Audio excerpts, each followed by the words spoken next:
নমস্কার।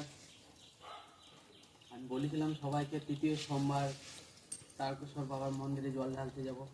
আজটা রবিবার, বাড়ি থেকে বেরোবো, ট্রেন ধরবো। তো আমার ওয়াইফ আছে, ঠিক আছে। তো আজকে বাড়ি থেকে বেরিয়ে হয়তো কাল সোমবারে বাবার মন্দিরে জল ঢালবো। শ্যাওড়াকুণ্ডি থেকে জল নিয়ে হেঁটে যাবো তারকেশ্বর।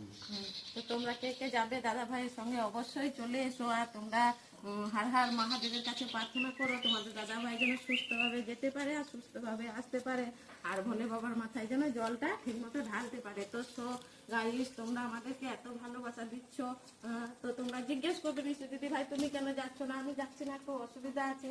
তো তোমরা যদি আমাকে এইভাবেই ভালোবাসা দিতে থাকো তো আমি আসতে বছর তোমাদের দাদা ভাইয়ের সঙ্গে নিশ্চয়ই যাব, অবশ্যই যাব। হার হার মহাদেব।